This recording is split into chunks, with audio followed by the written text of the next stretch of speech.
Hello, welcome to Indians academy.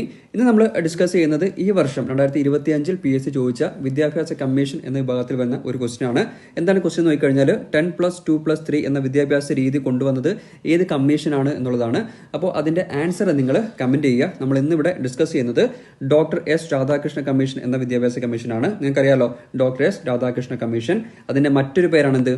The university education commission. അപ്പോൾ the university education commission എന്താണെന്ന് ചോദിച്ചാലും doctor S Radhakrishna commission എന്താണെന്ന് ചോദിച്ചാലും same ആണ്. അപ്പോൾ അതിനെ പറ്റിയിട്ട് കൂടുതൽ കാര്യങ്ങൾ നമുക്ക് നോക്കാം. എന്താണ് the first education commission of independent India? സ്വതന്ത്ര ഇന്ത്യയിലെ ആദ്യത്തെ വിദ്യാഭ്യാസ കമ്മീഷനാണ് എന്ത്?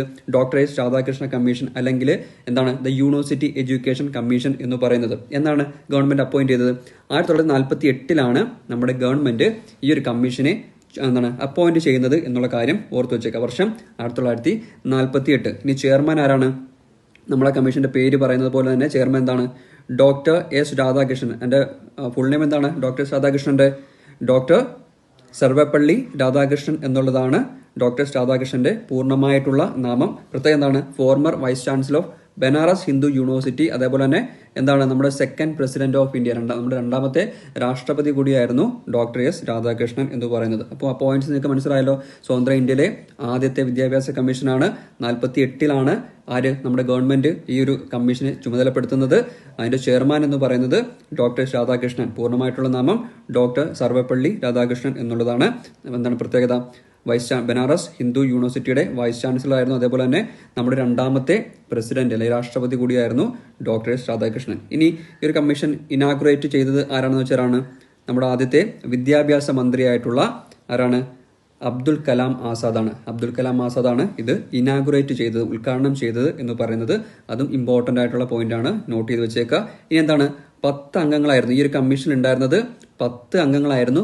നമ്മുടെ ഡോക്ടർ രാധാകൃഷ്ണൻ ആയിരുന്നു ചെയർമാൻ കൂടാതെ 9 അംഗങ്ങൾ. അങ്ങനെ മൊത്തത്തിൽ 10 അംഗങ്ങളായിരുന്നു ഈ ഒരു കമ്മീഷനകത്ത് ഉണ്ടായിരുന്നത് എന്നുള്ള കാര്യം ഓർത്തു വെച്ചേക്കുക. അതിൽ പ്രധാനപ്പെട്ട ആൾക്കാരാണ്? ഡോക്ടർ രാധാകൃഷ്ണൻ ചെയർമാൻ, കൂടാണ്ട് ഡോക്ടർ സക്കീർ ഹുസൈൻ നിങ്ങൾ കേട്ടിട്ടുണ്ടല്ലോ. ഡോക്ടർ സക്കീർ ഹുസൈൻ ഈ ഒരു കമ്മീഷൻ അംഗമായിരുന്നു. പിന്നെന്താണ്? ഡോക്ടർ ലക്ഷ്മണസ്വാമി മുതലിയാറും ഈ ഒരു കമ്മീഷനിൽ അംഗമായിരുന്നു. അങ്ങനെ 10 പേരാണ് ആകെ ഈ അംഗങ്ങൾ ഈ ഒരു കമ്മീഷനിൽ അംഗങ്ങളായിട്ട് ഉണ്ടായിരുന്നത് എന്നുള്ള കാര്യം ഓർത്തു വെച്ചേക്കുക. 49 August 25 doctor S Radhakrishna commission എന്ത് ചെയ്തു? റിപ്പോർട്ട് ഫൈനലായിട്ട് സമർപ്പിച്ചു. അപ്പോൾ ഇത്രയും കാര്യങ്ങൾ നിങ്ങൾക്ക് ഓക്കെ ആണെന്ന് ഞാൻ വിശ്വസിക്കുന്നു. നമുക്ക് അടുത്ത കുറച്ച് പോയിന്റ് കൂടെ നോക്കാം. എന്താണ് പ്രധാനപ്പെട്ട ലക്ഷ്യം? എന്തായിരുന്നു?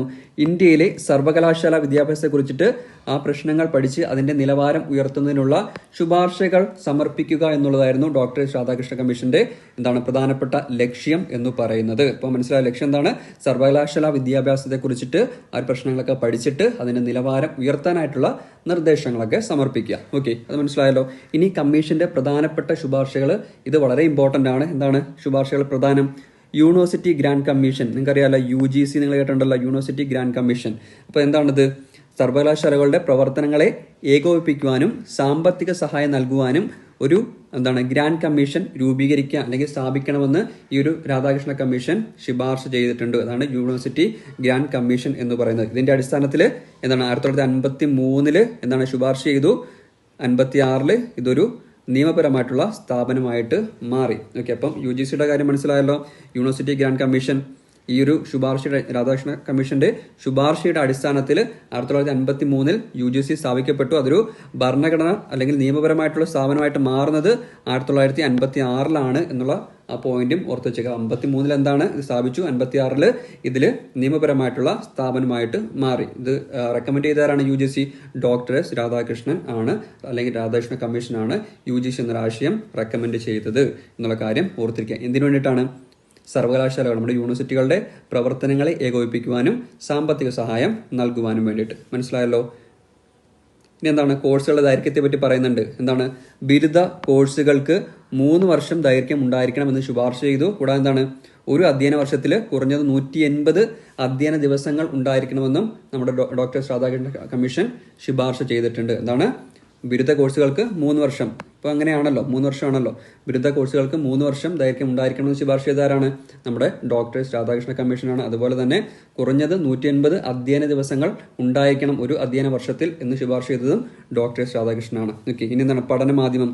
ഉന്നത വിദ്യാഭ്യാസത്തിന് പ്രാദേശിക ഭാഷകൾ പഠന മാധ്യമമായിട്ട് ഉപയോഗിക്കണം. ഒപ്പം ഇംഗ്ലീഷ് ഒരു പ്രധാന ഭാഷയായിട്ട് നിലനിർത്തണം. അപ്പോൾ ഇംഗ്ലീഷ് പ്രധാന ഭാഷയായിട്ട് നിലനിർത്തണം എന്നുള്ളത് ഇമ്പോർട്ടന്റ് പോയിന്റ് ആണ്. കാരണം PSC എക്സാമിന് പുറമെ നമ്മളുടെ UPSC എക്സാംസിനൊക്കെ ചോദിക്കാറുണ്ട്. എന്താണ് 1948 ഏത് കമ്മീഷനാണ് നമ്മുടെ പാഠ്യപദ്ധതിയിൽ ഇംഗ്ലീഷ് ഭാഷയുടെ പ്രാധാന്യം അംഗീകരിച്ചതെന്ന് ചോദിക്കാറുണ്ട്. എന്താണ് ആൻസർ?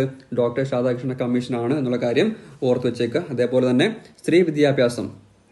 സ്ത്രീകളുടെ വിദ്യാഭ്യാസത്തിന് പ്രത്യേക പരിഗണന നൽകണം എന്നുള്ളത് ഒരു ശുപാർശയായിരുന്നു. പിന്നെന്താണ് ഗ്രാമീണ സർവകലാശാലകൾ സ്ഥാപിക്കണം എന്നുള്ളതും ഒരു ശുപാർശയായിരുന്നു. പിന്നെന്താണ് പ്രധാനപ്പെട്ട നിങ്ങൾ കീ നോട്ട്സ് എന്ന് പറഞ്ഞാൽ വർഷം ഓർത്തിരിക്കുക. എന്താണ് പ്രധാനപ്പെട്ട ലക്ഷ്യം എന്താണ് നമ്മൾ പറഞ്ഞു.